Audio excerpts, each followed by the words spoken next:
नमस्कार. नमस्कार. श्री ज्ञानेश्वरी गुढार्थ दीपिका भाग 21 श्री बाबाजी महाराज पंडित.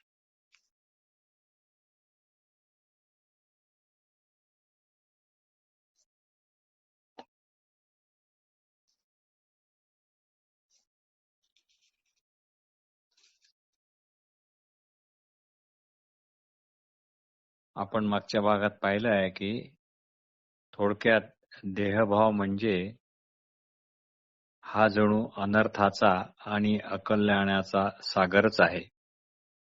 देहभाव म्हणजे स्वप्नात पडलेले स्वप्नच किंवा मृगजळाच्या पाण्याने टवटवीत दिसणारे अरण्य किंवा पापी मनोविकाररूपी ढगांनी भरलेले आकाश. वरील सर्व दृष्टांतातून स्पष्ट केलेले असे आहे की हे मानवी शरीर माझ्या स्वरूपाशी एकरूप एकदा झाले की ते परत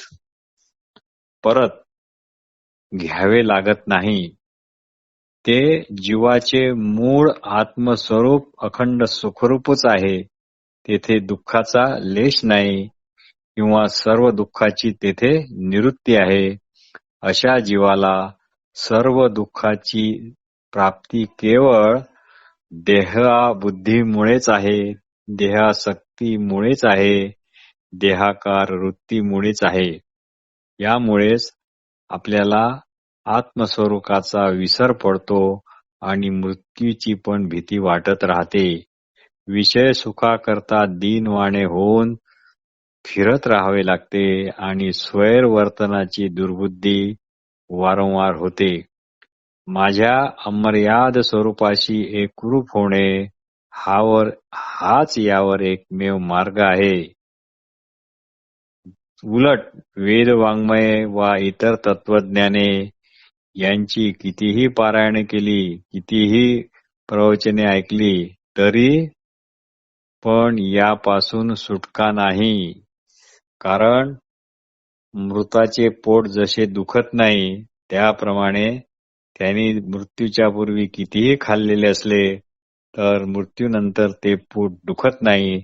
त्याप्रमाणे कितीही तत्वज्ञाने, कितीही प्रवचने, कितीही काही ऐकलं तरी त्याचा काही लाभ होत नाही. स्वप्नात नदीला आलेल्या पुरानेच जागा झालेला मनुष्य पुन्हा महापुराच्या स्वप्नजळात बुडत नाही. स्वप्नात नदीला आलेल्या पुराने जागा झालेला मनुष्य पुन्हा महापुराच्या स्वप्नजळात बुडत नाही. त्याप्रमाणे माझ्याशी एकरूप झालेले जन्म मृत्यूच्या शिंतोड्याने विटाळले जात नाही. जन्ममृत्यूच्या शिंतोड्याने विटाळले जात नाही. ना तरी चेलियांतरे न बुडिजे स्वप्नाचे नि महापुरे. देवी माते पावले ते संसारे लिंपीची ना. म्हणजे जागे झाल्यावर स्वप्नातील महापुरात मनुष्य बुडत नाही. त्याप्रमाणे जे मला प्राप्त झाले ते आता माझ्या संसाराने कधीच लिप्त होत नाही. अरे अर्जुना, ब्रह्मलोकाची पण या पुनरावृत्तीच्या फेऱ्यातून सुटका नाही बाबा. शरद ऋतूचा प्रारंभ होताच ज्याप्रमाणे आकाशात अभरे जिरतात व ग्रीष्म ऋतू संपला की पुन्हा अभरे आकार समुद्र होऊन दाटू लागतात, त्याप्रमाणे ब्रह्मदेवाचे दिवसाच्या आरंभी हा भूतसृष्टीचा पसारा 1000 चौकड्यांचा काल हे निमित्त पूर्ण होईपर्यंत दिसू लागतो. नंतर ब्रह्मदेवाच्या रात्रीचा काळ आला की सर्व सृष्टी अव्यक्तात लीन होते. तोही रात्रीचा काल 1000 चौकड्यांचा आहे. आकार दिसेनासा झाला की जगाचे जगपणच राहत नाही. पण ज्या वस्तूच्या ठिकाणी हे जग असते ती वस्तू मात्र जशीच्या तशीच अविकारी असते.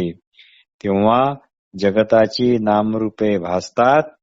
जेव्हा जगताची नामरूपे भासतात तेव्हा ती जगताची व्यक्त दशा म्हटली जाते व जेव्हा ही नामरूपे भासत नाहीत तेव्हा ती अव्यक्त दशा अशी म्हटली जाते. जगताच्या या दोन्ही दशा सत्तारूप परब्रह्माच्या ठिकाणीच भासतात, पण सत्तारूप परब्रह्म मात्र अविकारीच असते. त्याला याचे मुळीच भान नाही. व्यक्त अथवा अव्यक्त असे कुठेही त्याला भान नाही. व्यक्त आणि अव्यक्त हे एकमेकाच्या अपेक्षेनेच आहेत, म्हणून ते सापेक्ष आहेत. वास्तविक या दोन्ही अवस्था परब्रह्माच्या ठिकाणी नाही, कारण त्याला त्याची जाणीवच नाही. जगत भ्रमाला आधार असणारे परब्रह्माचे सत्तारूप निर्गुण स्वरूप नामरूपरहित असल्यामुळे ते मूळचेच अव्यक्त आहे आणि त्यावरच जगताच्या साम्यरूप व्यक्त दशेचा भ्रम होतो. त्याच सत्तारूप अव्यक्त स्वरूपाच्या ठिकाणी नामरूपे व्यक्त झाली असता ते नामरूपाच्या रूपानेच नामरूपाशी पण ऐक्य पावते. ज्याप्रमाणे अलंकाराची रूपे आटली की ती खोटी ठरतात आणि परत अलंकार झाली की तो खोटीचा आकार नाहीसा होऊन ती पुन्हा अलंकार म्हणून उत्पन्न होतात. पण लगड किंवा अलंकार हे दोन्ही भाव ज्याप्रमाणे केवळ आणि केवळ एका आधारभूत सोन्याच्या ठिकाणी एकच असतात, त्याप्रमाणे जगताच्या व्यक्त अव्यक्ताचा विचार आधार असलेल्या सत्तारूप परब्रह्म वस्तूच्या ठिकाणीच होत आहे. वास्तविक ती सनातन ब्रह्मवस्तू व्यक्तही होत नाही आणि अव्यक्त पण होत नाही. ती नित्यही नाही किंवा नित्य आहे अशी पण नाही. या दोन्ही भावावरून ती निराळी अशी अनादी व सिद्ध वस्तू आहे. ज्याप्रमाणे शब्दाचा अर्थ समजल्यावर शब्द पुसून टाकला तरी तो अर्थ पुसला जात नाही, त्याप्रमाणे जीव जगत नाहीसे झाले असता म्हणजे अव्यक्त झाले असता ते नाश पावत नाही किंवा जीव जगताच्या अव्यक्त दशेलाही परब्रह्म सत्ता रूपानेच आधार असते. ते तरी व्यक्त ना अव्यक्त, नित्य ना नाशवंत या दोन्ही भावातीत अनादि सिद्ध. हे विश्वचे होऊन असे, परी विश्व पण नासिलेनी न नासे. अक्षरे पुसल्या न पुसे, अर्थ जैसा.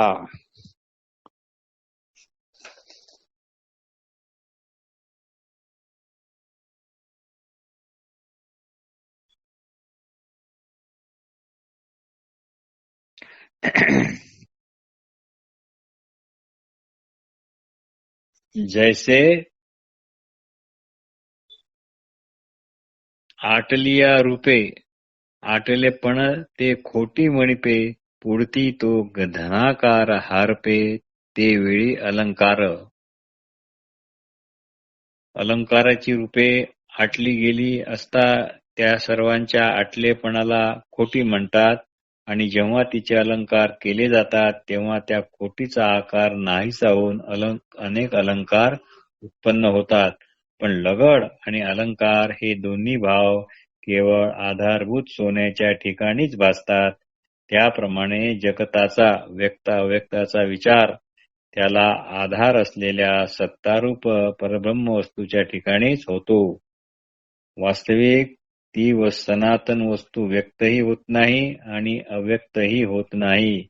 ते तरी व्यक्त ना अव्यक्त, नित्य ना नाशिवंत या दोन्ही भावातीत अनादि सिद्ध.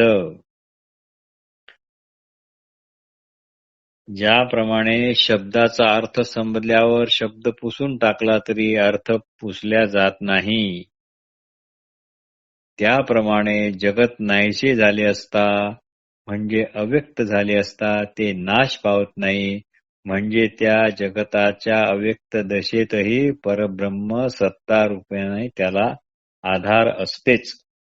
हे जे विश्वची होऊनी असे परी विश्व पण नासिलेनी न नासे अक्षरे पुसल्या न पुसे अर्थ जैसा. हे पाहे पा तरंग तरी होत जात, पाहे पा तरंग तरी होत जात, परी तेथ उदक ते अखंड असत, परी तेथ उदक ते अखंड असत, तेवी भूता भावी न नाशत अविनाशी जे.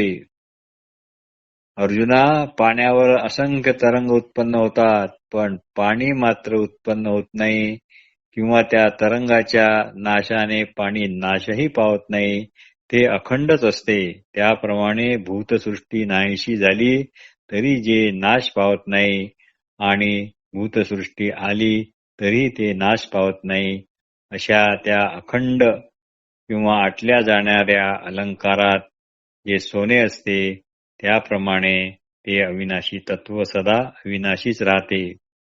परब्रह्म वस्तू अखंड अनादि सिद्ध असल्यामुळे तिचे व्यक्त आणि अव्यक्त भाव किंवा उत्पत्ती नाश तिच्या ठिकाणी नाहीत. तिच्या ठिकाणी भासणाऱ्या जगताचे व्यक्त किंवा अव्यक्त भाव किंवा उत्पत्ती नाश हे प्रत्ययाला येतात. याचे कारण की ज्याप्रमाणे तरंग ही पाणी वस्तू आहे हे विसरून, तरंग ही पाणी वस्तू आहे विसरून, तरंग ही पाण्यावरून निराळी वस्तू आहे, स्वतंत्र वस्तू आहे, अशी समजूत असली तरच तरंगाचे व्यक्त अव्यक्त भाव किंवा उत्पत्ती नाश दिसत असतात. त्याप्रमाणे परब्रह्माच्या ठिकाणी भासणारे जगत परब्रह्माहून निराळी वस्तू आहे, अशी अज्ञानाने जीवाची भ्रांत समजूत झाली असण्याकारणाने जीवाला जगताचे व्यक्त अव्यक्त भाव किंवा उत्पत्ती नाश हे प्रत्ययाला येतात.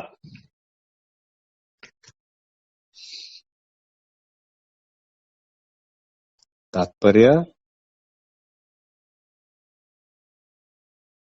पाणी ही एकच वस्तू आहे हे विसरून तरंग ही पाण्याहून निराळी स्वतंत्र वस्तू आहेत असे समजल्यामुळे व्यक्त अव्यक्त भाव दिसतात. परब्रह्म मन बुद्धीने जाणल्या जाऊ शकत नाही असे आपण कौतुकाने म्हणतो खरे, पण अव्यक्त संबोधणे हे त्याचे यथायोग्य वर्णन होत नाही. वस्तुतः अव्यक्त हे वर्णन त्या स्थितीच्या जवळपासही येत नाही, कारण साकार स्वरूप झाले तरी त्याचे निराकारपण यत्किंचितही कमी होत नाही किंवा आकार नाहीसा झाला तरी त्याची नित्यता कधीही ढासळत नाही. आहे तसेच असणे या त्याच्या धर्मात कधीच बिघाड होत नाही. म्हणूनच तर त्याला अक्षर असे म्हणतात. याच्या पलीकडे सर्व गती खुंटतात, म्हणून यालाच परमगती असेही म्हणतात. सर्व देहामध्ये हे निद्रितासारखे असून ते शरीराचे व्यापार करतही नाही आणि करवीत पण नाही. जेवढ्या काही देहाच्या क्रिया होतात त्यापैकी एकही याच्यामुळे बंद होत नाही. सर्व देहांच्या 10 इंद्रियांचे व्यापार मार्ग सारखे गलबलून वाहतच असतात. पण मन पण सुंदर विषयवस्तूच्या पसाऱ्यात हुडकून हुडकून आपल्याला काय आवडते ते पाहत फिरते व सुखदुःख रूपी महसूल कर अंतरंगात आणते. पण अव्यक्त एखाद्या राजाप्रमाणे देहपुरीत सुखाने झोपलेलाच असतो. त्याच्या झोपणेपणामुळे शहरातील कोणतेच व्यापार बंद पडत नाही. प्रजाजन आपापल्या अभिलाषापूर्ती करता कार्यही सतत करतच राहतात. बुद्धीने बाह्य ज्ञान प्राप्त करून घेणे, मनाने आपला संकल्प विकल्प हा व्यवहार चालू ठेवणे, इंद्रियांनी आपापली कर्मे आचरणे, प्राणांचा श्वास प्रश्वासादी व्यापार चालू असणे, या सर्व शारीरिक क्रिया ज्या अथासांग जशा आहे तशा होत राहतात. त्या क्रिया ते अव्यक्तही करत नाही. सूर्य स्वतः काही क्रिया करत नाही, पण त्याच्या उजेडात जगाचे सर्व व्यवहार चालतात. त्याप्रमाणे हे आहे.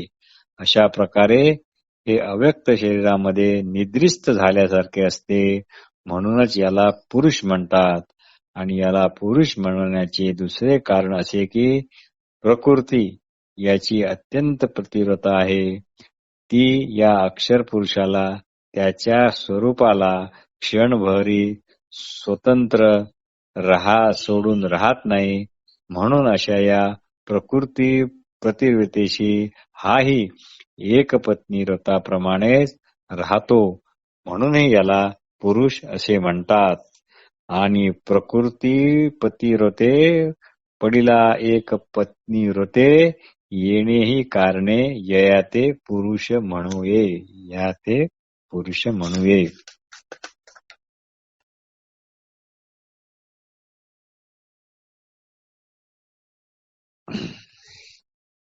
हा अक्षर पुरुष गगनाचेही पांघरून आहे. हा अक्षर पुरुष गगनाचेही पांघरून आहे.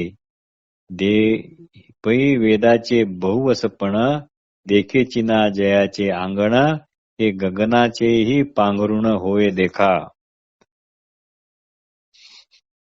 म्हणजे तो आकाशापेक्षाही सूक्ष्म आणि व्यापक आहे. वेदांचे सारे ज्ञान याच्याविषयी काहीच जाणू शकत नाही. वेदांचे सारे ज्ञान याच्याविषयी काहीही जाणू शकत नाही. पै वेदाचे बहुवसपण देखचिया जयाचे अंगण हे गगनाचे पांघरून होय देखा. हे सर्व जाणूनच योगी याला परेच्याही पलीकडचा असे म्हणतात. ऐसे जाणून योगीश्वर जयाते म्हणती परात्पर. हा पुरुष याच्याशी जो एकनिष्ठ आहे त्याच्या घराचा पत्ता शोधत शोधत त्यांच्याकडे येतो. हा पुरुष जो यांच्याशी एकनिष्ठ आहे त्याच्या घराचा पत्ता शोधत शोधत स्वतः त्याच्याकडे येतो. अरे अर्जुना, जो कुणी देह बुद्धी मन यांनी या अव्यक्त तत्वा वाचून दुसऱ्या कशाचेच ग्रहण केले नाही, अशा एकनिष्ठांचे हे अव्यक्त म्हणजे एक नेहमीच उत्तम पीक देणारे असे सुक्षेत्र आहे.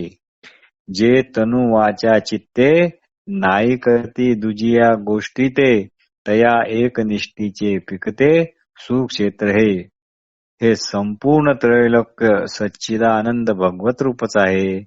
असा ज्याच्या मनाचा पक्का निश्चय झाला अशांना हा अक्षर पुरुष म्हणजे जणू राहण्याचा आश्रमच होय. हे त्रैलोक्यची पुरुषोत्तम ऐसा साचा जयाचा मनोधर्म तया आस्तिकाचा आश्रम पांडवगा. संपूर्ण त्रैलोक्य भगवंताहून निराळे नाही, भगवत रूपच आहे. त्याला असा अनुभव सतत येत राहतो.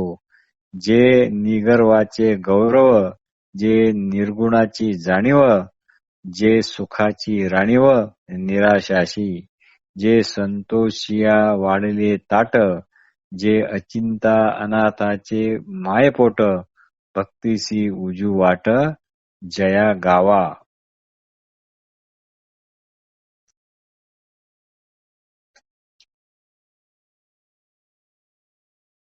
संपूर्ण त्रैलोक्य भगवंतापासून निराळे नाही, ते भगवत स्वरूपच आहे.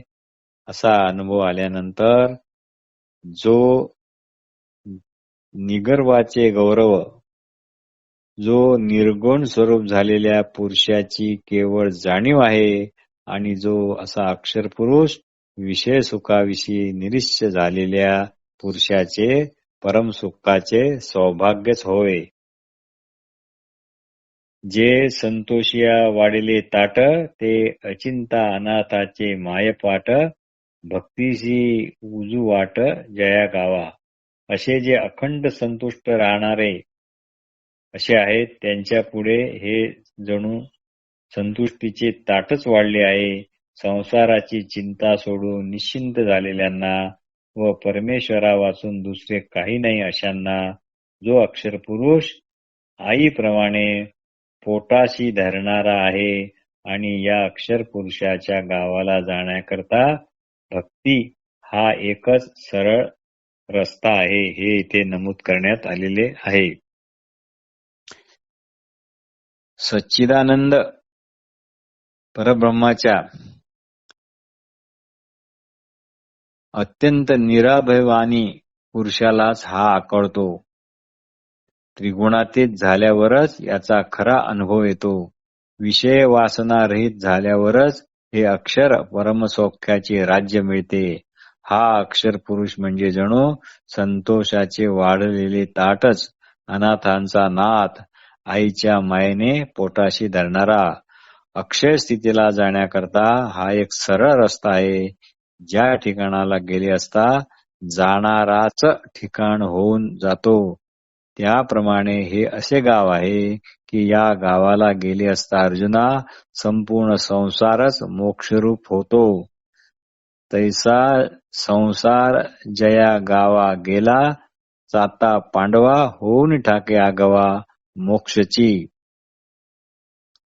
सच्चिदानंद ब्रह्मस्वरूपाच्या विचाराने भिन्न वस्तुत्वाची व भिन्न पदार्थाची कल्पना नाहीशी झाल्यावर सर्व नामरूपात्मक हा पूर्ण ब्रह्मस्वरूप असा संसार मोक्षरूपच होतो. एकदा लाकडे अग्नीत घातली की मग त्याचे लाकूड पण अलग करता येत नाही, तशी ही मोक्ष अवस्था आहे. ऊसाची एकदा साखर झाल्यावर कुणाही बुद्धिमान व्यक्तीला त्या साखरेचा परत ऊस करता येत नाही. त्याप्रमाणे अक्षर पुरुषाला प्राप्त झाले की पुन्हा जन्म मरण रूपी संसार प्राप्त होत नाही. तेवी पावनिया जया ते पुनरावृत्ती नाही.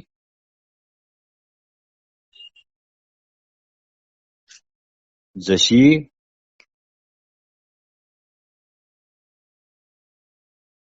तरी अग्नी माझी आले, जैसे इंधनची अग्नी जाहले, पाठी न निवडेची काही केले काष्टपण. म्हणजे जशी लाकडे अग्नीत घातली की ती अग्नी स्वरूपच होऊन जातात, पण नंतर अग्नीपासून त्यांचे लाकूड पण मात्र अलग करता येत नाही. कितीही मोठा बुद्धिमान झाला तरी एकदा ऊसाची साखर झाल्यावर पुन्हा तो साखरेचा ऊस करू शकत नाही. ना तरी साखरेचा मागोता बुद्धिमंतपणेही करिता, परी ऊस नवे पंडोसोता जिया परी.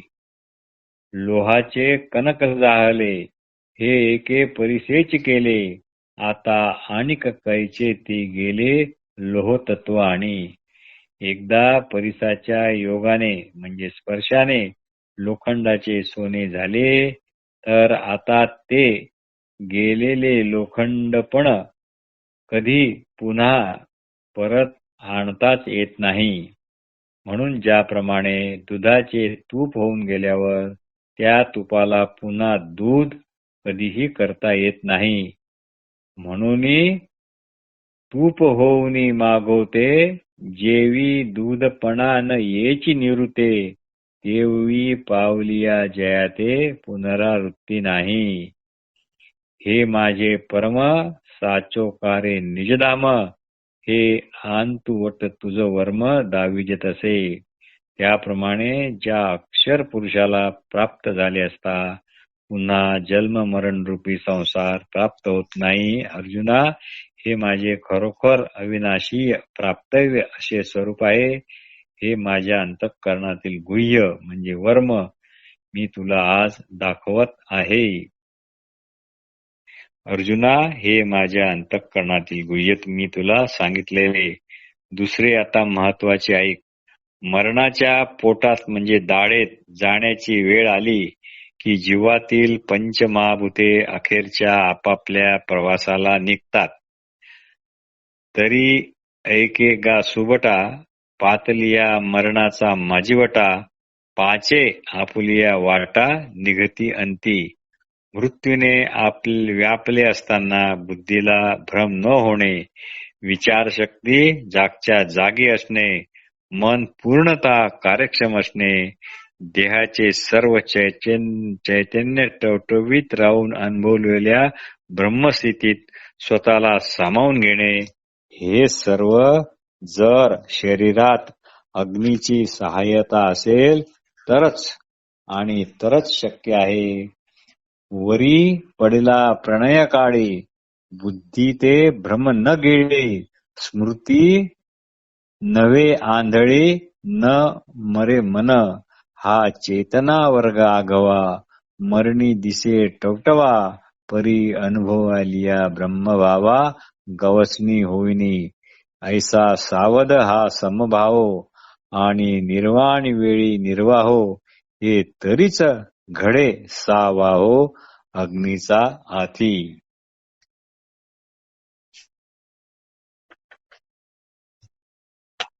म्हणजे तरी ऐके गा सुबटा, पातलिया मरणाचा माझीवटा. पाचे आपलिया वाटा, निघती आहाती. अशा रीतीने मरण काळ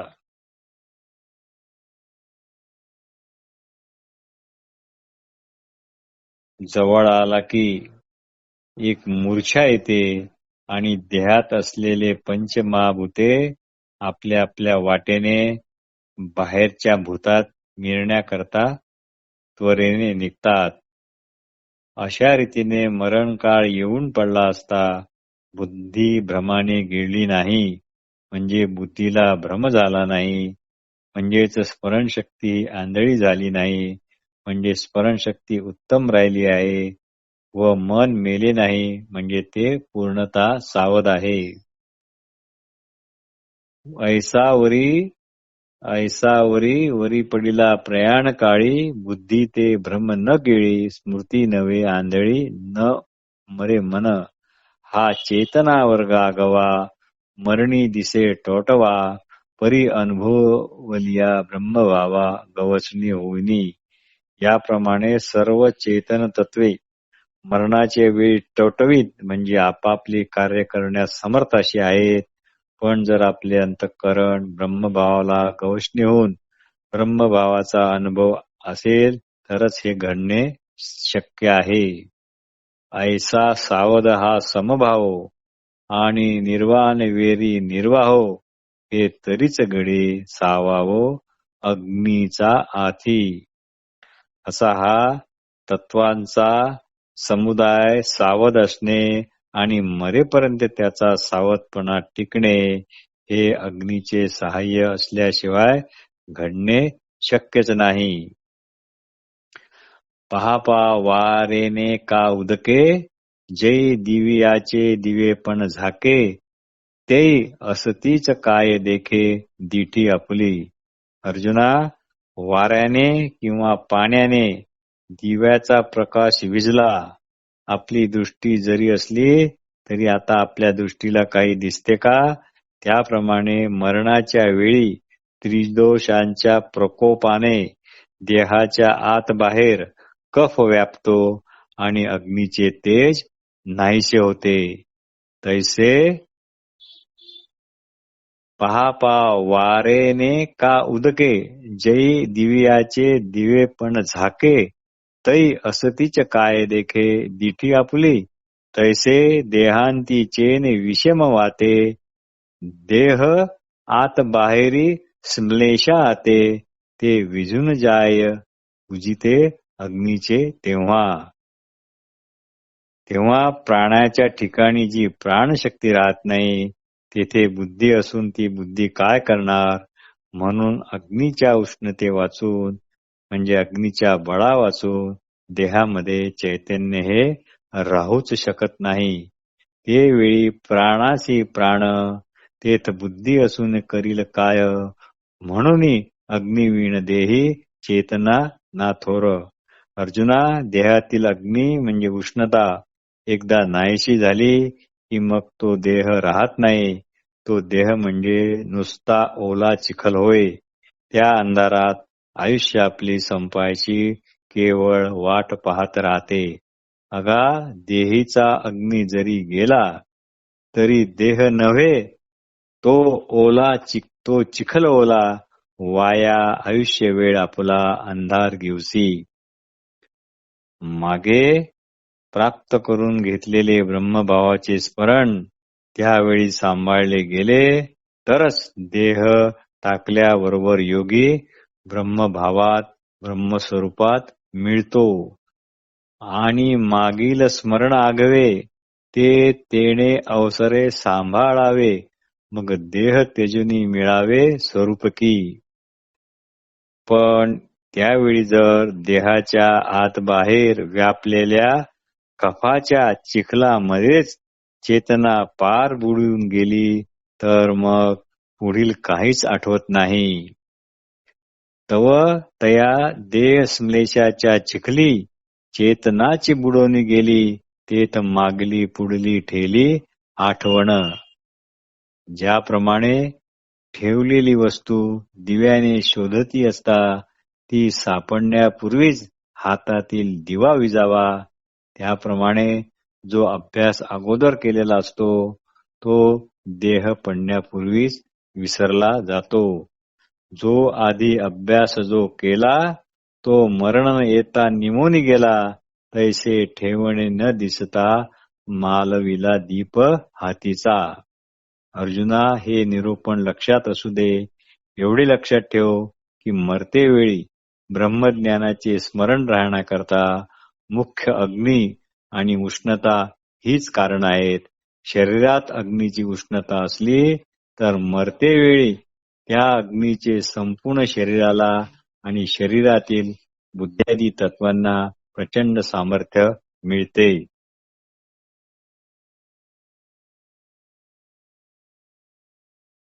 तात्पर्य वाऱ्याने किंवा पाण्याने दिवा विझला तर आपले डोळे काही कामाचे नाहीत. मरणाच्या वेळी जर देह कफाच्या चिखलात फसला तर तो अग्नीचा प्रकाश विसरून जातो, विझून जातो. श्वास घेता येत नाही तेव्हा तिथे बुद्धी एकटी काय करणार. म्हणून अग्नी नसेल तर देहामध्ये चैतन्य हे फैलावलेले राहत नाही. देहातील अग्नी जर गेला तर तो देह हा नुसता ओला चिखलच असतो आणि मग ते आपल्या मृत्यूची वाट पाहत राहते. अशा वेळी मागील सर्व गोष्टीचे स्मरण योग्य रीतीने शाबूत राहून देहत्यागानंतर आत्मरूपात स्थिर होणे हे ज्या चेतनेमुळे संभवते ती चेतना जर स्मलेशरूपी चिखलात बुडाली असेल तर काहीही फायदा नाही.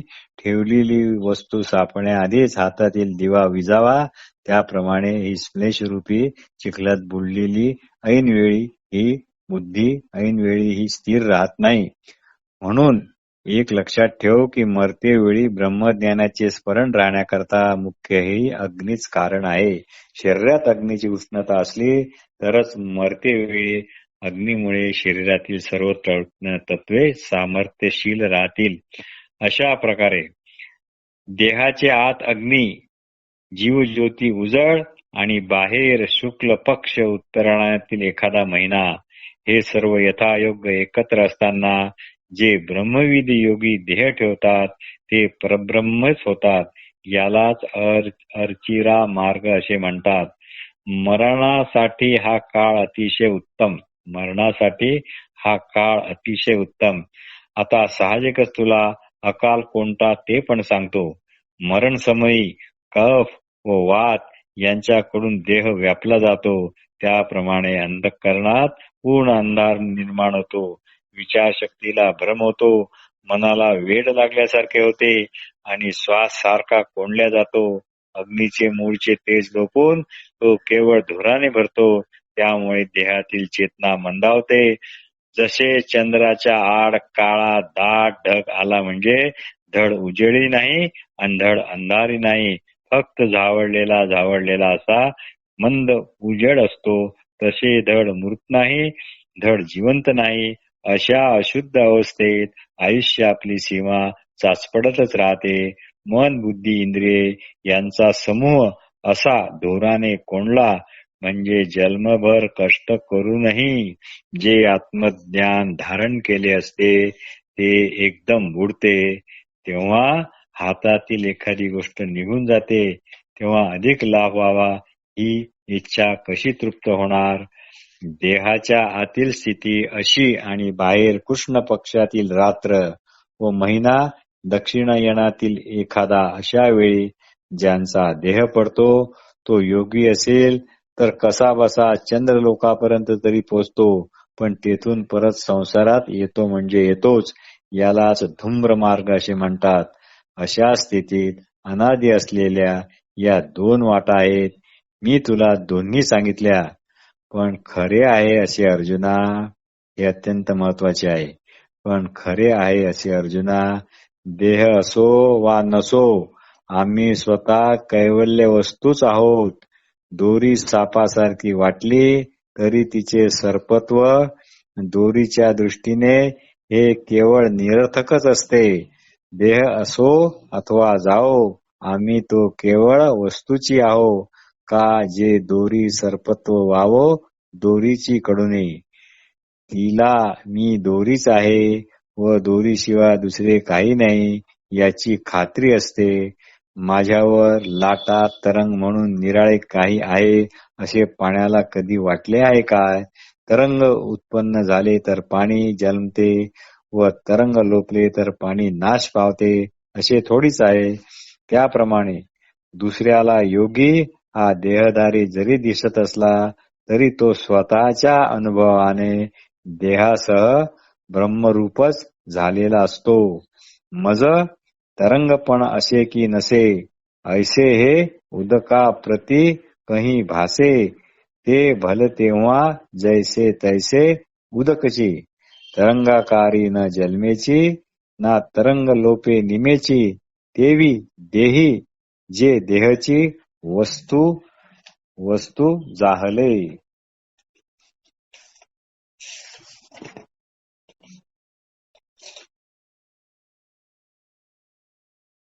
मज तरंगपण असे की नसे, ऐसे हे उदक प्रती कही भासे. ते भल तेव्हा जैसे की तैसे उदकची की. तरंगाकारे न जन्मेची, ना तरंग लोपे निमेची. तेवी देही जे देहची वस्तू चाहले. मी आता तरंगरूप झालो, मी आता तरंगरूप नाही असे पाण्याला कधी ज्ञान होत नाही. कारण ते पाणी नेहमी पाणी म्हणून पाणीच असते. पाणी तरंगाकार झाले तरी पाणीच असल्यामुळे ते तरंगाकार होण्यापूर्वीही पाणीच असते. तरंग रूपाने पाण्याचा जन्म मानता येत नाही किंवा तरंग नाहीसे झाले तर तरंगाच्या लोपाने पाण्याचा नाश सुद्धा मानता येत नाही. त्याप्रमाणे दुसऱ्याला देहधारी जरी दिसत असला तरी तो स्वतःच्या अनुभवाने देहसह ब्रह्मरूपच असतो. आता शरीराचे तयाची ठाई आड नावही उरले नाही. तरी कोणे काळी काही निमे ते पाहे पा. आता त्याच्या ठिकाणी देहाचे आडनाव सुद्धा उरत नाही. मग केव्हा काय नाहीसे होते याचा तू विचार कर. ब्रह्मवस्तू अविनाशी असल्यामुळे ती जन्मत नाही, ती नाश पावत नाही. अशी ब्रह्मवस्तू देहासकटच जर आपण आहो तर मग नाशाची किंवा उत्पन्नाची ही कल्पना कशा काय येणार. मग मार्गाते कायसा शोधावे, कोणे कुठून के जावे. जरी देश काळादी आगवे आपणची असे. आता आपणच जर ब्रह्मस्वरूप असून देह देश काल इत्यादी जर सर्व आपणच आहोत तर मग ब्रह्म प्राप्तीच्या मार्गाचा विचार करायला पाहिजे आणि त्या मार्गाने जायला पाहिजे. आणि कोण कुठे जाणार हे जर आपण स्वतःच जर असू तर सगळं निरर्थक ठरेल. अर्जुना, जेव्हा घट फुटतो तेव्हाच त्यातील आकाश बाहेरच्या आकाशाशी मिळण्याचा नीट वाटेला लागते, नाहीतर ते बाहेरच्या आकाशात मिळत नाही. असे आहे की घट फुटले असता घटाचा नुसताच आकार नाहीसा होतो, बाकी घटातील आकाश बाहेरच्या आकाशाशी घट फुटण्यापूर्वीच मिळालेले असते असा तू विचार कर. आणि हा घट जे वेळी फुटे ते वेळी तेथेच आकाश लागे नीट वाटा लागले तरी गगना भेटे एरवी चुके. पाहे पा ऐसे हन आहे की तो आकारूच जाये. येड गगन ते गगनची आहे, घटत्वा नाही. ऐसिया बोधाचिया सुरवाडे, मार्गाचे साकडे. तया स्वयंसिद्धा न पडे योगियासी. आणि आता सर्वात महत्वाचं म्हणजे एक सच्चिदानंद परब्रह्म आहे, त्यापासून दुसरे काही नाही. म्हणून माझे त्या परब्रह्माशी मूळचेच ऐक्य आहे, मीच ब्रह्म आहे. असा जर स्पष्ट बोध झाला तर हे अर्चिदादी वगैरे वगैरे मार्ग जे आहे त्याची व्यर्थता केवळ आणि केवळ आहे. त्याचे संकट पडणे आता शक्य नाही.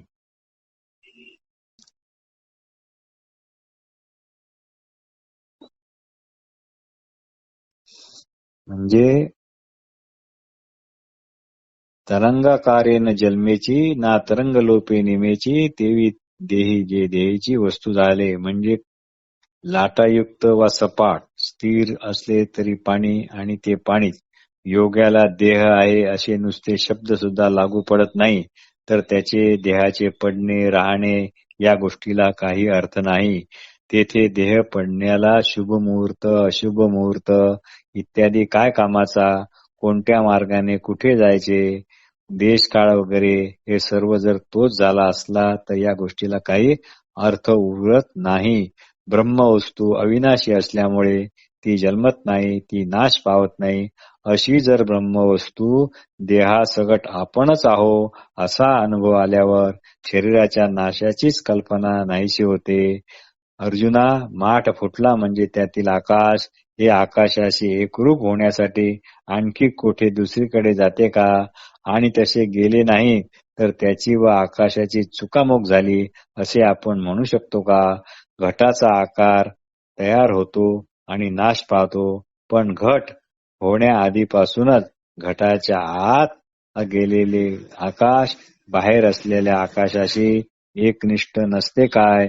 अशा प्रकारे सोहम सिद्ध योग्यांना मार्ग अमार्ग या अडचणी नसतात. एक सच्चिदानंदच परब्रह्म आहे, त्यावरून दुसरे काहीच नाही व माझे त्या परब्रह्माशी मूळचे ऐक्य आहे, म्हणजे मीच परब्रह्म आहे असा उत्तम बोध ज्याला झाला आहे अशा योग्याला अर्चिरादी धूम्रादी मार्गाचे संकट पडत नाही. ऐसिया बोधाचे नि सुरवाडे मार्गा मार्गाचे साकडे, तया सोहम सिद्धा न पडे योगियासी. म्हणून अर्जुना, तू योगयुक्त होऊन राहा, म्हणजे तू नेहमीच साम्यावस्थात राहशील. मग तुझा देह कुठेही केव्हाही असो वा नसो, बंधन रहित असा जो तुझा नित्य भाव, त्याच्यापासून तू कधीही दूर होणार नाही. या कारणे पंडुसुता, तुवा होवावे योगयुक्ता, ते तुलेनी सर्व काळी साम्यता आपसया होईल. मग भलतेत भल तेव्हा, देह असवा अथो जावा, परी अबंध नित्य ब्रह्म व्हावा, बिघाड नाही. स्वर्गातील व आहेतील अशा क्षुद्र सुखभावनेच्या अरण्यात न अडकणारा हा योगी वस्तुता कधी जन्म झालेला नसतो व कधी तो मृत्यूही पावत नाही. ज्ञानाशी नेहमी एकरूप राहून जागृत वृत्तीने राहतो. अर्जुना, तुझ्या देहादी उपाधी रहित अविनाशी ब्रह्मस्थितीचा कधीही भंग होणार नाही. ज्ञानाने जो ज्ञानयोगी झाला त्यालाच या ज्ञानाचा उत्तम उपयोग होणार हे निश्चित, कारण तो विषय भोगाला पायानेच दूर लोटून आपल्या मूळच्या ब्रह्मस्वरूपाला प्राप्त होतो. इंद्रादिक वैभव सुख क्षुद्र समजून ज्याने आत्मस्वरूपाने ते वाळून टाकले आहे आणि वेदाध्यायांचे मिळते, यज्ञ आचरणाने शेतात ज्याचे पीक येते, दान तप वगैरे जे आपलेसे होते, अशा सर्व पूर्ण कर्माचे एकत्रित फळ या निर्मळ अशा आत्मप्राप्तीच्या सुखासमोर काहीच नाही, म्हणजे नगण्य आहे. परब्रह्म प्राप्तीचा आनंद म्हणजे प्रत्यक्ष स्त्री पुरुषाच्या मिलन सुखाचेच भावंड. परब्रह्म प्राप्तीचा आनंद म्हणजे प्रत्यक्ष स्त्री पुरुषाच्या मिलन सुखाचेच भावंड, पण हा एकट्यानेच घ्यावाचा आहे. पण इथे मात्र हा आनंद स्त्री पुरुष रहित अशा एकट्यानेच घ्यावाचा आहे. या आनंदाला ओहोटी लागत नाही, या आनंदाचा कधी वीट येत नाही, याला मोजता येत नाही, याला कोणती उपमा नाही, याला तराजू नाही, वगैरे वगैरे. 100 यत्न करूनही जे सुख इंद्राला प्राप्त होत नाही, अशा सुखाची पण एक पायरी करून हा योगी परब्रह्म स्थितीवर आरूढ होतो. मग या सुखाची किरीटी करून या गा पावटी परब्रह्मची या पाठी आवृडती. अशा प्रकारे विश्वातील सर्व जीवांचा जिव्हाळा असलेला कृष्ण बोलला. जो सर्वज्ञतेचा ओलावा, जो यादव कुळीचा कुळदिवा, तो श्रीकृष्ण पांडवा प्रती ऐसे बोलला. नमस्कार.